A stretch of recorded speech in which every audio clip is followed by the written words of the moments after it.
கந்தவேடு வச்சு எனக்கு ஒரு தாய் மாமன் இருக்கிறார்.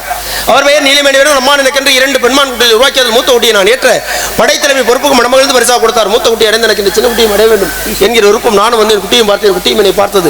ஏனோ தெரியவில்லை, என்னை கடந்து மறைந்து ஒன்றை பிடிக்க வேண்டும் நோக்கத்தில் உள்ளே புறப்பட்டேன். உங்கள் அண்ணார் பானிபூரி வியாபாரி என்னை தடுத்து நிறுத்தி விட்டார். என்ன காரணம் என்று கேட்டு இடத்துக்கு போன தலைவி வள்ளி இருக்கிறார்.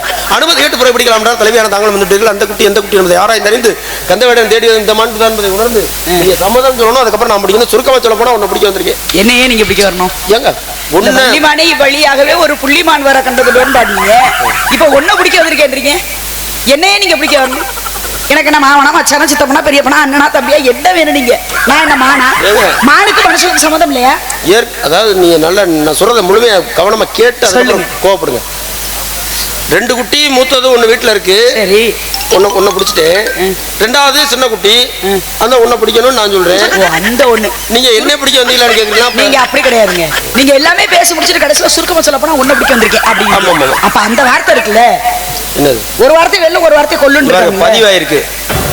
மத்த நேரம்னா கூட மாத்தி சொல்லிடலாம். உன்னை அப்படின்னா தான் உங்களை குறிக்கும். சரி, நான் ஒண்ணுன்னு சொன்னேன் நடைமுறையா. இந்த ஒன்றுங்கிறத வந்து தூய தமிழ்ல சொல்றோம். நடைமுறையா சொல்லும் போது ஒண்ணு அப்படிங்கிறோம். அது போல ஒண்ணுன்னு தான் நான் சொன்னேன். நீங்க ஏதோ தகராறு பண்ற நோக்கத்துல பேசுறீங்கன்னா அதுக்கு நீங்க தகராறு பண்ணணும் வந்திருக்கீங்க. என்னை பார்த்தா அதாவது நம்ம மனசு என்ன லட்சணத்துல இருக்கு அது தான் மத்தவங்களை பார்க்கும்போது தெரியும். அப்படியே நீங்க நான் இடத்துல அமைதியா தான் இருக்கேன். ஒரு சின்ன விஷயம் பதிவாயிருக்குன்னு நீங்க தான் சொல்றீங்க. கையாது அதாவது நம்மளுடைய முக பாவனைகள் அப்படின்றது ஒண்ணு இருக்கு இல்லையா? கையே வாயி வேற திசைகள்ல பேசுறாலும் முக பாவனை என்பது ஒண்ணு இருக்கு இல்லையா?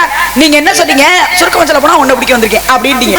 உங்க முக பாவனை என்பது வேற மாதிரி. ஆனா சொன்ன விஷயம் என்பது இருக்குல்ல, அதனாலதான் கேட்டேன் நீங்க ஏன் என்ன பிடிக்க வந்திருக்கீங்கன்னு.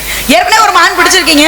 உங்க சௌரியம் ஒரு மான் என்ன பல மான் பிடிக்கலாம். ஏன்னா வேடுவர் குலத்துல பிறந்துட்டு வேட்டையாடலன்னா வேட்டையாடுறது என்ன தப்பான விஷயமா? இல்ல இல்லையா? அதனால இந்த மானாகப்பட்டது இந்த இடத்துல இல்ல.